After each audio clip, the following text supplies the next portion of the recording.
Welcome, everybody, to Dead Talk Live. And today we have special guest Sallie Harmsen, who has just appeared in the movie Moloch that premiered in July and exclusively streaming on Shudder. Sallie, thank you so much for being here. Congratulations on the film. How are you doing today? I'm doing great. Thank you so much. And thank you for having me. It is our pleasure to talk to you. I really enjoyed the film, like I told you before we got started. So let's get right into it. Moloch is a term that's referenced in the Old Testament of the Bible. hmm And it's condemned because it involves child sacrifice. So when you got the role of Beatrix, did you do any kind of reading on it whatsoever? Yes, I did. I did do some research, but like the story that we use in the film, or that the film is about, it's kind of a compilation of different folklore. Like it's yeah, indeed it comes from a figure from the Bible, but also there's like some Dutch tales involved, and it's kind of a mixture. And I think Nico kind of made his own, yeah, idea of it. Exactly, exactly. Now, you have done a wide variety of roles in you've played a very big spectrum of roles in your career.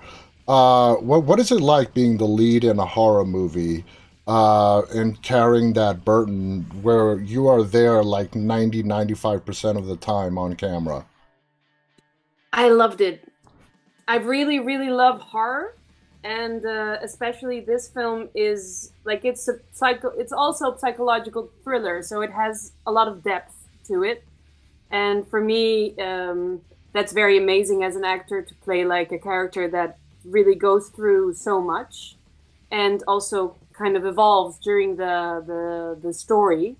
So for me, that was amazing, and I really liked that Amo, the DOP, like he made really strong choices with lighting and Hmm.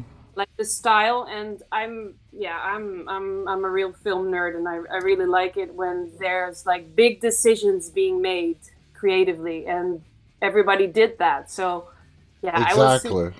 And excited. and one of the things that really stood out to me is how the movie, the beginning sequence, the scenes, ties in very well to the end and that sequence of events. You know what I'm talking about, in the closet, the little girl in the closet. In the beginning, you're that little girl. Your character is that little girl in the closet. In the Yeah. end, it's your daughter that's in the closet. And I love how it went full circle. What were your feelings on how that was done? Yes, well, that's one of the things that for me really holds the terror of this film, because for me it really is about this inevitable things that you give the next generation as you become a parent, Mm-hmm. basically, and kind of pass it on whether you want it or not.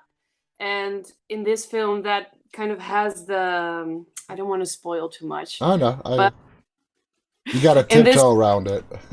yeah, in this film it has a different form, but it is about that. It is about this doom that's it's just it's gonna happen one way or another, and you're gonna try to run from it, but it will just slowly happen to you. And yeah, for me that's terrifying. Now, And do you yeah, think that's the full circle that they make.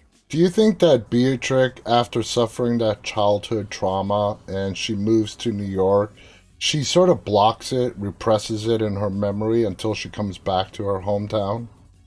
I guess so. I guess she's trying to become a person of her own. She's trying to like start another life and not continue this line.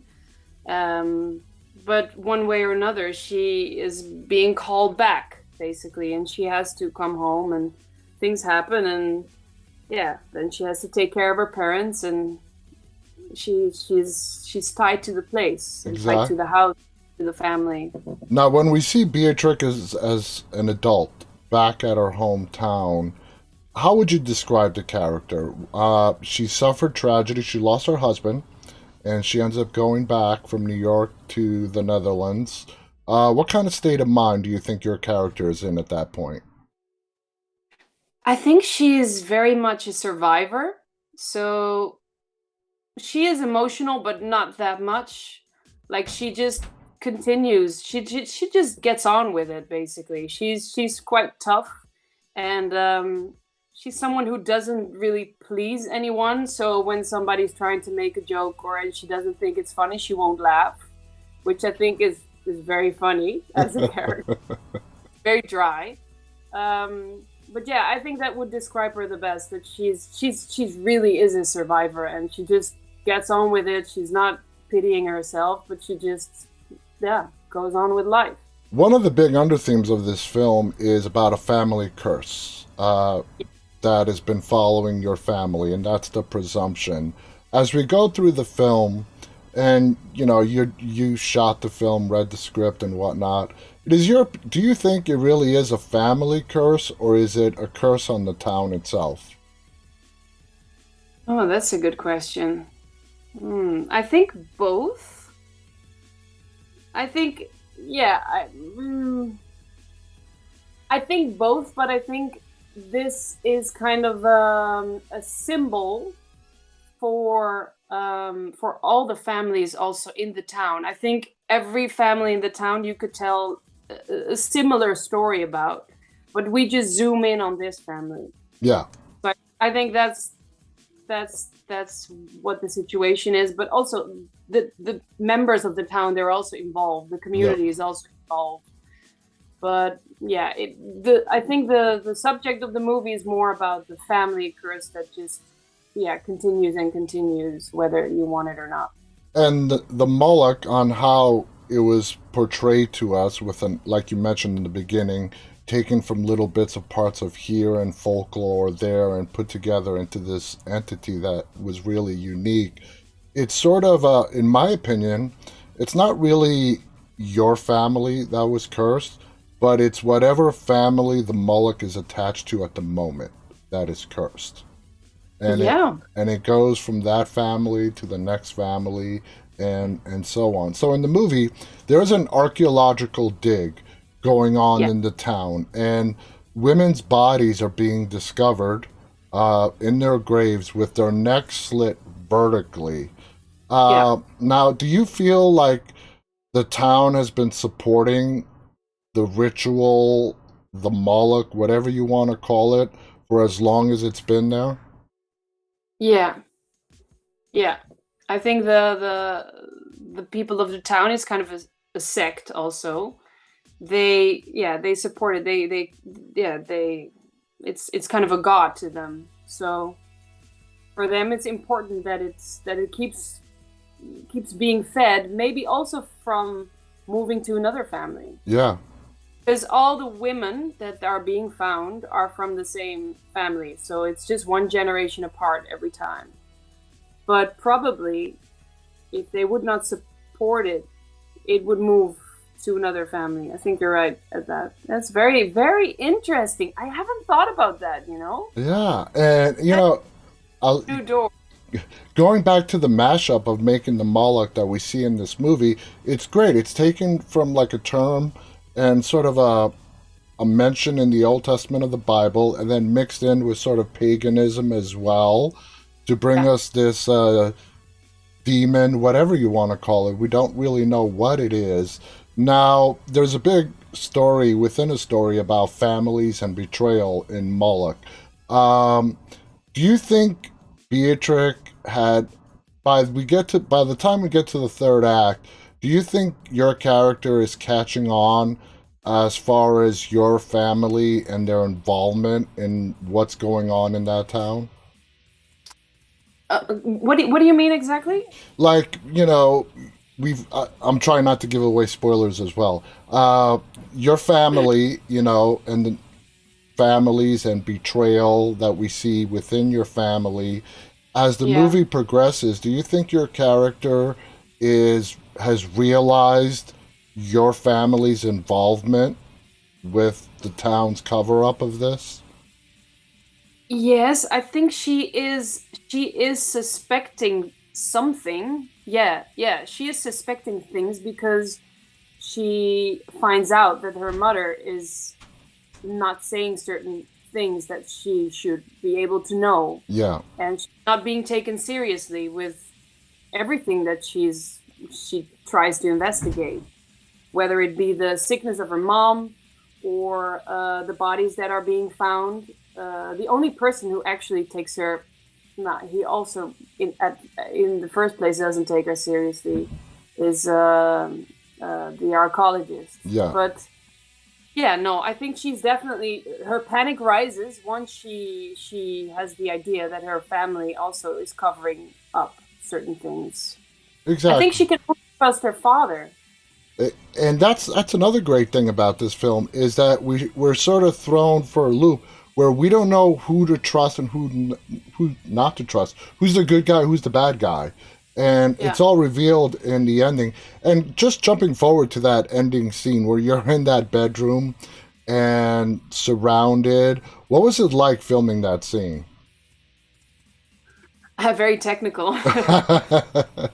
Yeah, because we had like this amazing special effects guy who was kind of controlling the thing. And that's a question I have. Now we see the Moloch at the end of the film. What, as an actress doing this film, what point of reference did they give you to work with when you're like, oh my God, there it is? How did that work out? Just, well, imagine just seeing something like that, not knowing what is going on. You'll just be in complete terror. Exactly. Yourself tied on a bed and something is entering you. You're like, whoa!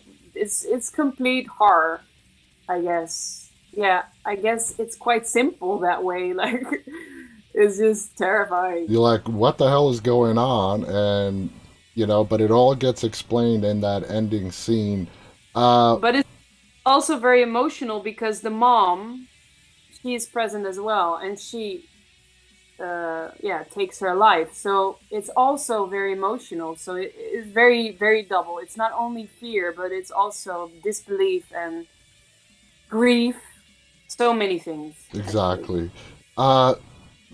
Just before the movie goes into credits, we see all the women outside of the house looking in. Do you think that the Moloch is keeping them there as sort of like prisoners? Or are they there out of their own will? So I can tell you, but I don't know. I don't want to spoil too much. I don't know how much. Well, I mean, you could. Okay, these women are spirits. Okay, we could say that much. And do you think that the spirits of these women are being held there prisoner by the Moloch, tied to the land? Or do they choose to stay for the life that was taken away from them prematurely? I think both. I think the curse is keeping them there, and they also are there in order to try to stop this from happening. Yeah. So they are also taking part in trying to stop the Moloch. So when it's moving on, they will try to stop it by attacking the person that the Moloch is inhabiting. So it's also their own choice, but they're also lost souls. They have nowhere to go. That's true. That's true. Yeah. And this part is left up to viewer interpretation, and that is the motives of this demon, the Moloch. We know that it wants children. It wants to be a part of children's lives. It wants to continue living through people. And it's really left up to the viewer's interpretation of what the motives are of this thing. What do you think its motives are? What does it want? Does it just want to be on Earth? Does it want to damage and devour and wreak havoc and destruction on families? What's your take on that? Yeah, it's very interesting. But I would lean more towards an idea of that it's not so much an entity of itself, but also a creation of the people and of the trauma that people go through. So it's also a symbol for something that's haunting you if you don't look at it. Yeah, emotions, negative energy, and all that stuff. And it manifests. That's the way I see it. But I think there are many different ways of viewing at it. You can also see it like as a separate entity within a story. But for me, it has a more philosophical meaning, I guess. No, it's very interesting to hear your take on it. Now, when you approach a character, in this case, let's go with Beatrix. Do you try to find some elements in that character that you can relate to help you get into that character? Yeah, of course. I will. First of all, I always start with the material that I have, so with a script, and then I just try to study like the psychology of this person. Why is it doing certain thing? Why is it saying certain things? And why does one action or one thought leads to another action and leads to another situation? And once you really understand that, you can kind of tap into their vibration and kind of become the character. So for me, that is, it starts up very rational, and then I try to connect with it and try to fully grab it, understand the motives, and then then you can tap in. Then sometimes like a physical thing that you want to add, the way she walks or a certain tone of voice or something, but not always. Sometimes that's just extra. I love hearing how different actors approach how to get into character and do their craft. I think it's amazing. Now you have worked on a lot of European, U.S. productions. For right now, where do you see the most opportunity for yourself? Is it in Europe? Is it in the United States? You've worked in both places. Where do you see the lay of the land right now? Interesting. For me, the most important thing is that I just want to make cool stuff. Yeah. Like whether it's here or in the US or in France, I don't know, whatever. I will go there and take part in the project. And I always want to discover new characters and make new things that I haven't done before. So I really like to step out of my comfort zone, and I love to transform, and with that understand different people and raise awareness of more empathy, basically. Yeah, totally. So, I don't know. I'll see where the road goes. Yeah. Exactly. Now, we're almost out of time, but I do want to ask you a final question. You're starring in a bunch of upcoming projects, film and television. Is there any one particular project that you want to talk about and let people know that you're really excited about? Yes, there is one film. It's called Sea of Time, Mm-hmm. and it's about a young couple that travels the world in the late beginning 70s, travels the world on a sailboat. It's actually from a true story. And they have a little kid, and that little kid disappears. And this is actually a love story about how those two parents cope, how those two parents grieve, and how they try to stay together. Like, it's really a love story, very like a big drama about how they try to save their relationship, their marriage, while dealing with this immeasurable grief in totally different ways. That sounds great.